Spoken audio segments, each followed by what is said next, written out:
En 3 ans, le Burkina Faso a basculé. Un pays longtemps dépendant des importations agricoles et de l'aide extérieure a réorganisé en même temps l'agriculture, l'énergie, l'eau et la finance pour bâtir une chaîne de valeur locale, avec des projets connectés plutôt que des mesures isolées. Mais qu'est-ce que cela change concrètement pour les gens et pourquoi Ibrahim Traoré se retrouve-t-il au cœur de cette mécanique? Derrière les chiffres, une souveraineté vécue. Ce récit propose une lecture structurée de la transformation récente du Burkina Faso, non comme une succession de projets indépendants, mais comme un système cohérent pensé pour réduire les dépendances extérieures. En 10 à 12 minutes, le spectateur comprend ce qui a changé, pourquoi cela compte et comment ces choix affectent directement la vie économique et sociale. L'enjeu dépasse la politique. Il touche à la capacité d'un État à produire, financer et alimenter sa population sans subir des décisions venues d'ailleurs. Cette trajectoire, associée à Ibrahim Traoré, soulève une question centrale pour d'autres pays en situation de fragilité. L'autonomie est-elle une exception ou un modèle reproductible? La rupture n'est pas venue d'un projet spectaculaire, mais d'un enchaînement mesurable. En moins de 3 ans, le taux d'électrification est passé d'un niveau très faible à plus de 48%, tandis que des infrastructures agricoles et financières locales entraient en fonctionnement simultanément. Ce chevauchement est la clé. Avant cette période, le Burkina Faso dépendait fortement des importations alimentaires, de l'aide internationale et de capitaux placés hors du pays. Les récoltes locales perdaient de la valeur faute de transformation. L'énergie était intermittente et le financement interne restait marginal. Sous la direction d'Ibrahim Traoré, la logique a changé. Au lieu de corriger un secteur après l'autre, les réformes ont été lancées en parallèle. L'agriculture a été reliée à l'énergie, l'énergie à l'eau et l'ensemble au financement local. Ce choix a produit un effet cumulatif. Les routes facilitent l'écoulement des biens transformés, l'électricité prolonge l'activité économique et l'accès à l'eau stabilise les rendements agricoles. La mini-révélation est là. Ce ne sont pas les chiffres isolés qui expliquent la transformation, mais leur synchronisation. Ibrahim Traoré n'a pas seulement annoncé une vision, il a imposé un rythme où chaque maillon renforce l'autre, réduisant progressivement la vulnérabilité structurelle du pays. Les premiers effets de cette réorganisation ne se sont pas manifestés dans les discours, mais dans des situations très concrètes. Dans plusieurs zones rurales, des producteurs qui perdaient auparavant une partie importante de leurs récoltes ont vu apparaître une solution de transformation locale capable d'absorber les excédents et de stabiliser les revenus. La Red Gold Factory illustre ce basculement précoce. Elle relie directement la production agricole à une chaîne de valeur interne, là où dominait auparavant la vente brute à faible marge. En parallèle, l'arrivée d'une électricité plus régulière dans des villages jusque-là plongés dans l'obscurité a modifié des routines quotidiennes simples mais décisives. Les ateliers peuvent fonctionner plus longtemps, les écoles prolonger les heures d'enseignement et les centres de santé assurer des services continus. Ces changements, modestes, pris isolément, deviennent significatifs lorsqu'ils se produisent simultanément dans plusieurs secteurs. Le rôle du leadership apparaît ici comme un fil conducteur plutôt qu'un symbole. Ibrahim Traoré n'est pas présenté comme l'unique moteur, mais comme celui qui a imposé une coordination stricte entre projets, évitant leur dispersion. Les acteurs locaux, agriculteurs, techniciens et responsables de terrain deviennent alors les véritables relais de la transformation. Ce stade précoce révèle un point essentiel. L'impact ne repose pas sur une promesse future, mais sur une amélioration immédiate et observable. Lorsque l'énergie, l'eau et la production commencent à se renforcer mutuellement, la confiance collective s'installe. C'est à ce moment précis que la transformation cesse d'être abstraite et devient tangible. Le point de départ n'a pas été un discours, mais une décision de méthode. Au lieu d'attendre des résultats progressifs secteur par secteur, les autorités ont déclenché plusieurs chantiers en même temps. L'agriculture, l'énergie, l'eau et les infrastructures de transport ont été activées comme un ensemble, avec l'idée que chacun devait soutenir l'autre dès le départ. Cette approche marque une rupture nette avec les pratiques antérieures, où les projets restaient souvent isolés et dépendants de financements extérieurs fragmentés. Dans un premier temps, la priorité a été donnée à la stabilisation de la production agricole. La mise en service de la Reed Gold Factory a permis de transformer localement des récoltes auparavant perdues ou vendues à bas prix. Ce changement immédiat a modifié le rapport des producteurs au marché intérieur. Les revenus deviennent plus prévisibles, les prix moins volatiles, et l'activité agricole cesse d'être uniquement soumise aux aléas climatiques et logistiques. Presque simultanément, les projets d'électrification solaire ont été lancés dans des zones rurales longtemps marginalisées. L'arrivée d'une énergie plus stable n'a pas seulement amélioré le confort domestique, elle a rendu possible l'allongement des horaires de travail, la conservation des produits agricoles et le fonctionnement continu des services publics. Ce passage de l'intermittence à la continuité constitue un tournant car il modifie la capacité des territoires à planifier et investir. À ce stade, un effet de bascule apparaît. Les routes nouvellement construites ou réhabilitées relient les zones de production au marché, réduisant les coûts de transport et les pertes. L'énergie alimente les unités de transformation, tandis que l'eau sécurisée par des infrastructures dédiées soutient l'irrigation. Chaque élément renforce le suivant, créant une dynamique cumulative plutôt qu'une addition de résultats isolés. C'est dans cette phase que le rôle d'Ibrahim Traoré devient plus lisible. Il ne s'agit pas d'une succession d'annonces, mais d'un enchaînement contraint par un calendrier serré. Les projets sont pensés pour produire des effets visibles rapidement afin d'ancrer la transformation dans le quotidien.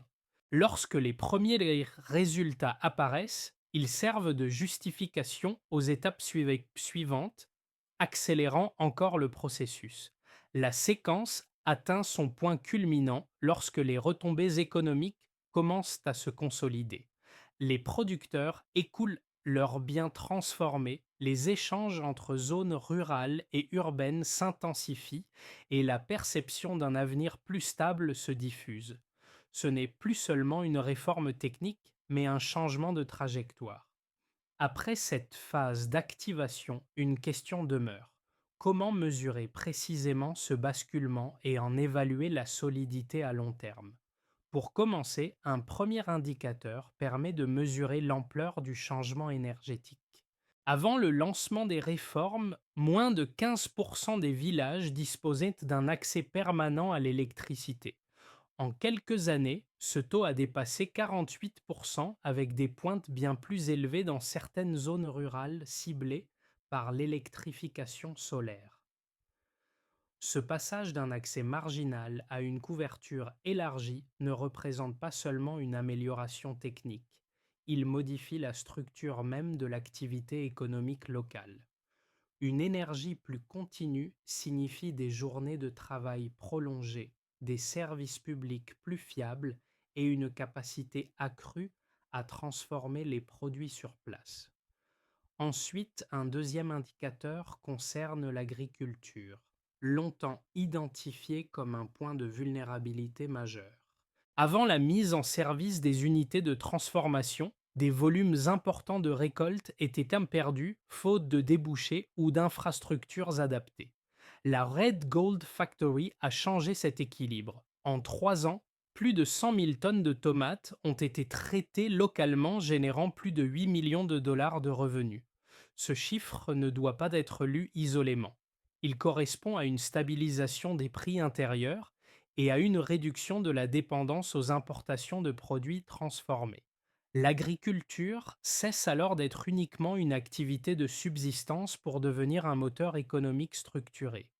Puis, un troisième indicateur touche à l'eau, un facteur souvent invisible mais décisif. Le barrage de Ziga 2 a permis de stocker plus de 40 millions de mètres cubes d'eau, assurant une irrigation stable et un approvisionnement sécurisé pour des centaines de milliers de personnes. Cette capacité de stockage réduit l'exposition aux périodes de sécheresse et rend la production agricole plus prévisible. Là encore, l'impact dépasse l'infrastructure elle-même.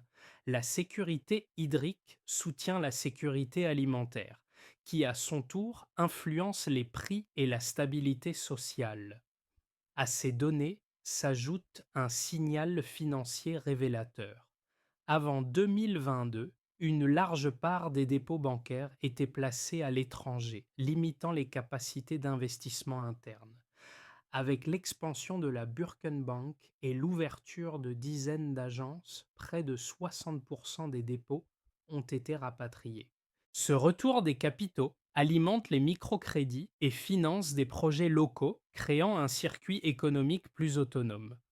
Pris séparément, ces chiffres décrivent des avancées sectorielles. Mis ensemble, ils dessinent une trajectoire cohérente. L'électricité soutient la transformation agricole, l'eau stabilise la production et la finance interne permet de réinvestir localement les gains générés.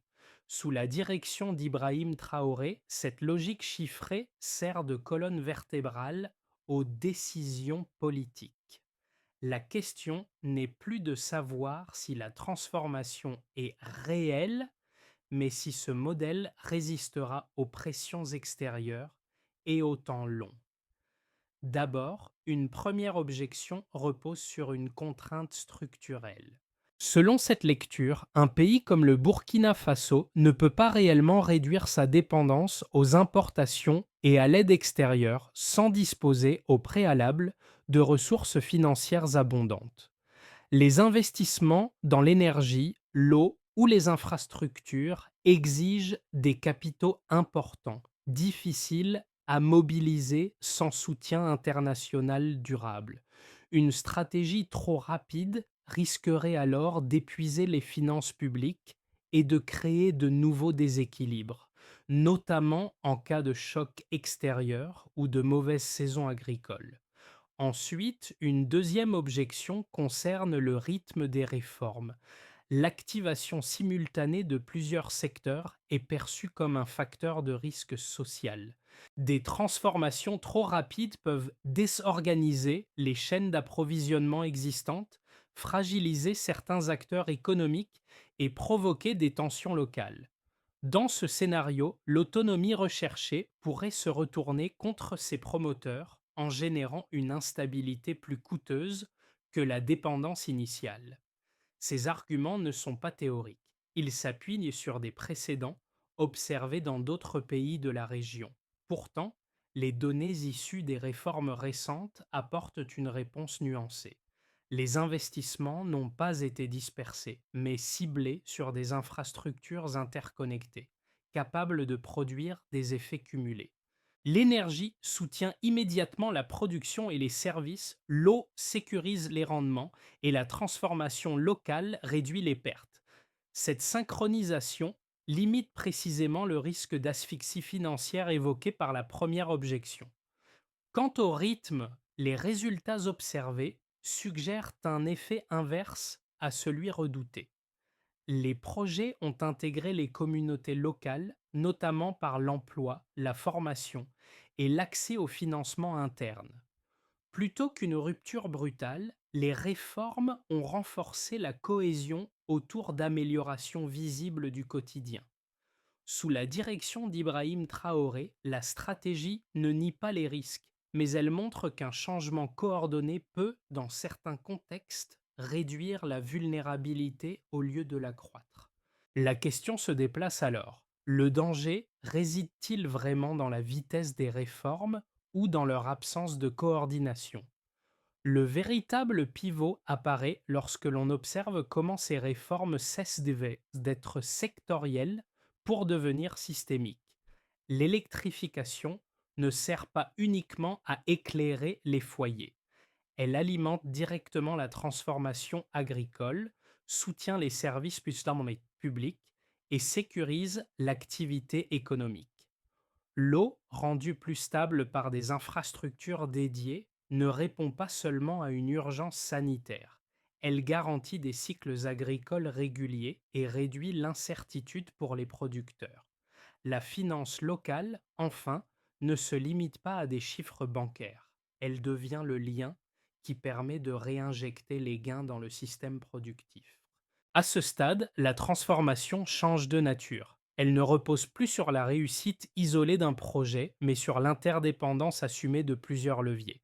Si l'un progresse, les autres suivent. Si l'un ralentit, l'ensemble en sort pardon, on en ressent l'effet.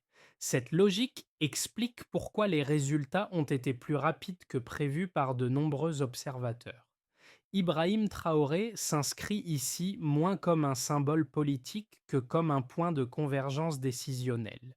Le choix n'a pas été de multiplier les annonces, mais d'imposer une cohérence stricte entre agriculture, énergie, eau et finances. C'est cette cohérence, plus que la nature des projets eux-mêmes, qui constitue la révélation centrale. Dès lors, une question s'impose. Si la coordination est la clé, quelles conséquences concrètes produit-elle pour les différents groupes de la société? Du côté de l'État, la première conséquence est une capacité accrue à planifier. Lorsque l'énergie, l'eau et la finance interne fonctionnent de manière coordonnée, les politiques publiques cessent comme d'être uniquement réactives. Les infrastructures ne servent plus à colmater des urgences, mais à soutenir une trajectoire lisible. L'augmentation de l'accès à l'électricité dans les zones rurales, au-delà de 48,38%, devient ainsi une base opérationnelle pour l'éducation, la santé et l'administration locale. Cette stabilité réduit la dépendance aux arbitrages extérieurs et renforce la crédibilité de l'action publique sur le moyen terme. Du côté des entreprises locales, petites ou moyennes, l'effet est tout aussi structurant. Une énergie plus fiable permet d'allonger les cycles de production, de limiter les interruptions et de mieux valoriser les matières premières locales. La transformation agricole, rendue possible par des unités comme la Red Gold Factory, crée des débouchés internes là où dominaient auparavant des ventes brutes à faible marge. Les routes et la logistique associée réduisent les coûts, tandis que le financement local facilite l'investissement. Dans ce cadre, l'activité économique cesse d'être dépendante d'opportunités ponctuelles et gagne en continuité. Du côté des citoyens, les changements se traduisent par des améliorations tangibles du quotidien.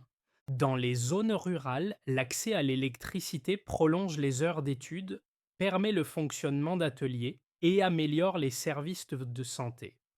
L'eau sécurisée par des infrastructures comme le barrage de Ziga stabilise les récoltes et réduit l'exposition aux périodes de pénurie. Ces éléments contribuent à une perception nouvelle de l'avenir, moins marquée par l'incertitude immédiate et davantage par la possibilité de se projeter. Et à l'échelle régionale, les effets commencent à dépasser les frontières nationales. Le modèle d'infrastructures interconnectées attire l'attention de pays voisins confrontés à des défis similaires. La réduction de la dépendance aux importations et la montée en puissance de la production locale ouvrent la voie à des échanges régionaux plus équilibrés. Cette dynamique, encore fragile, suggère que l'autonomie n'est pas synonyme d'isolement, mais peut au contraire renforcer l'intégration régionale. Dans l'ensemble, ces conséquences dessinent une transformation qui n'est ni uniforme ni instantanée, mais cumulative. Elle montre comment une stratégie coordonnée peut produire des effets différenciés selon les acteurs, tout en convergeant vers une même direction. Sous la direction d'Ibrahim Traoré, cette convergence devient un élément central du récit. Reste alors à se demander comment cette trajectoire pourrait évoluer dans les mois à venir face à des contextes économiques et géopolitiques changeants. Imaginons d'abord un scénario de base, la trajectoire actuelle se prolonge sans rupture majeure. Les projets d'électrification solaire continuent de s'étendre progressivement. L'agriculture transformée consolide ses acquis et la finance locale maintient un flux stable de microcrédits. La croissance reste modérée mais régulière, portée par la production intérieure et une meilleure prévisibilité économique. Dans cette hypothèse, le principal enjeu réside dans la capacité administrative à suivre le rythme, à entretenir les infrastructures et à ajuster les priorités sans diluer la coordination initiale. On peut aussi envisager un scénario plus optimiste qui repose sur un effet d'entraînement régional. Le modèle fondé sur l'interconnexion de l'énergie, de l'eau, de l'agriculture et de la finance commence à inspirer des pays voisins confrontés à des contraintes similaires. Des coopérations régionales se renforcent, facilitant les échanges de biens transformés et réduisant la dépendance aux ports lointains. Dans ce contexte, la production locale gagne en valeur, les investissements internes augmentent et la croissance s'accélère. Cette dynamique suppose toutefois une stabilité politique suffisante et une capacité à absorber l'afflux d'opportunités sans déséquilibrer le système. Enfin, il faut aussi considérer un scénario plus contraint, qui envisage des pressions extérieures accrues, un resserrement des marchés mondiaux, une hausse des coûts ou des tensions régionales pourraient freiner les exportations et peser sur la croissance. Dans ce cas, l'économie ralentit, mais les infrastructures internes jouent un rôle d'amortisseur. L'accès à l'énergie, à l'eau et au financement local limite l'impact social des chocs, même si les marges de manœuvre se réduisent. Ces trois scénarios ne sont pas des prédictions, mais des cadres de lecture. Ils soulignent un point commun. La solidité du modèle dépend moins des conditions extérieures que de la capacité à maintenir la cohérence interne. Sous la direction d'Ibrahim Traoré, l'enjeu n'est donc pas seulement de croître, mais de préserver l'architecture qui a rendu cette transformation possible. À ce stade, la transformation décrite cesse d'être une abstraction politique pour devenir une expérience vécue par différents profils sociaux. Pour un agriculteur, l'enjeu n'est pas la souveraineté nationale, mais la possibilité de vendre une récolte sans la voir se perdre ou dépendre d'un acheteur extérieur imprévisible. La transformation locale et l'accès à l'eau sécurisée modifient directement cette équation, en rendant le travail plus rentable et moins risqué. La stabilité n'est plus une promesse lointaine, elle se manifeste dans la régularité des revenus. Pour un travailleur urbain ou un artisan, l'électricité joue un rôle central. Une énergie plus fiable signifie des ateliers ouverts plus longtemps, des services continus et une capacité à honorer des commandes sans interruption. Cette continuité crée une forme de confiance économique à la fois chez les producteurs et chez les clients. Elle permet aussi d'envisager des projets à moyen terme, là où dominait auparavant une logique de survie quotidienne. Les jeunes constituent un autre groupe clé. L'accès prolongé à l'électricité transforme les écoles et les espaces d'apprentissage. Les cours du soir deviennent possibles, l'étude ne s'arrête plus au coucher du soleil et les perspectives d'avenir s'élargissent.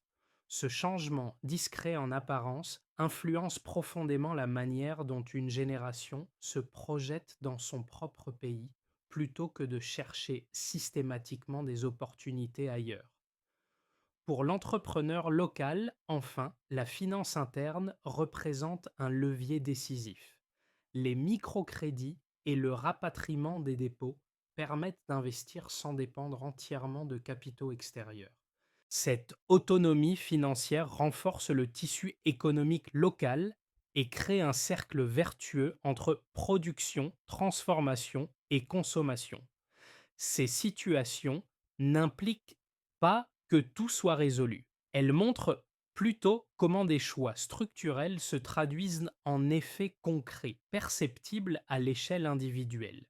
La question qui se pose alors au lecteur est simple. Dans un contexte différent, quels leviers comparables pourraient les produire des effets similaires?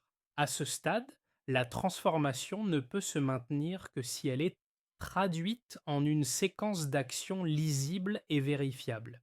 La première étape consiste à consolider l'existant. Les infrastructures énergétiques, hydrauliques et agricoles doivent être entretenues de manière systématique avec des calendriers clairs et des responsables identifiés. Sans maintenance régulière, les gains rapides risquent de s'éroder, en particulier dans les zones rurales où l'usure est plus rapide. La deuxième étape repose sur la montée en compétences locales. Former des techniciens, des agents de maintenance et des gestionnaires de projets permet de garder le savoir-faire dans le pays. Cette formation continue réduit la dépendance à l'expertise extérieure et renforce l'appropriation locale des infrastructures. Elle crée aussi des emplois qualifiés, essentiels pour stabiliser le tissu social autour des projets existants. Troisièmement, la finance interne doit rester alignée sur les priorités productives. Les microcrédits et les dépôts rapatriés doivent être orientés vers des activités créatrices de valeur locale plutôt que vers des usages spéculatifs. Des critères simples, rendus publics, permettent de mesurer l'impact réel des financements sur l'emploi, la production et la résilience économique. La quatrième étape concerne le suivi et l'évaluation. Des indicateurs limités mais pertinents, accès à l'électricité, volume transformé localement, disponibilité de l'eau, circulation des capitaux, doivent être publiés régulièrement. Cette transparence permet d'ajuster les politiques sans attendre une crise et de corriger les déséquilibres avant qu'ils ne s'installent. Enfin, une coordination centrale stricte reste indispensable. Sous la direction d'Ibrahim Traoré, cette cohérence a été le moteur initial de la transformation. La préserver implique de résister à la tentation de multiplier les projets non alignés, même lorsqu'ils sont attractifs à court terme. Cette feuille de route n'ajoute pas de nouveaux objectifs. Elle vise à sécuriser ceux déjà engagés. La question décisive devient alors, cette discipline collective peut-elle être maintenue dans la durée lorsque l'urgence initiale s'estompe? L'histoire revient à des scènes simples, semblables à celles évoquées plus tôt. Une récolte qui n'est plus perdue, une lumière qui reste allumée après la tombée de la nuit, une activité qui peut continuer sans interruption. Ces détails, presque ordinaires, donnent une mesure concrète de ce que signifie une transformation réussie. Ils rappellent que les réformes ne se jugent pas uniquement à l'échelle nationale, mais dans la répétition quotidienne de gestes devenus possibles. Le fil conducteur n'est ni un chiffre isolé, ni un projet emblématique, mais la cohérence entre décision et usage. Lorsque l'agriculture, l'énergie, l'eau et la finance cessent d'avancer séparément, elles produisent un sentiment nouveau de stabilité. Cette stabilité nourrit la confiance et la confiance rend les changements durables. C'est là que le motif initial prend tout son sens. Ibrahim Traoré apparaît alors moins comme une figure lointaine que comme le point d'articulation d'un choix collectif. Privilégier la continuité plutôt que l'effet d'annonce, l'intégration plutôt que la dispersion. Cette posture explique pourquoi les résultats sont perçus comme crédibles par ceux qui les vivent. Une phrase résume cette trajectoire. La souveraineté commence quand le quotidien cesse d'être fragile. Arrivé à ce point, le récit ne se referme pas sur une conclusion définitive, mais sur une invitation à réfléchir. La transformation observée ne se limite pas à un pays ou à une période précise. Elle pose une question plus large sur la manière dont les sociétés fragiles peuvent reprendre prise sur leur avenir. Derrière les infrastructures et les chiffres, il y a une idée simple. L'autonomie se construit par des choix répétés, alignés et assumés dans le temps. Ce parcours met en lumière un symbole collectif plutôt qu'un modèle figé. Il montre comment des priorités claires, lorsqu'elles sont maintenues avec constance, peuvent modifier des équilibres longtemps considérés comme immuables. Sous la direction d'Ibrahim Traoré, cette orientation a pris une forme concrète, mais elle reste ouverte à l'interprétation et à l'adaptation selon les contextes.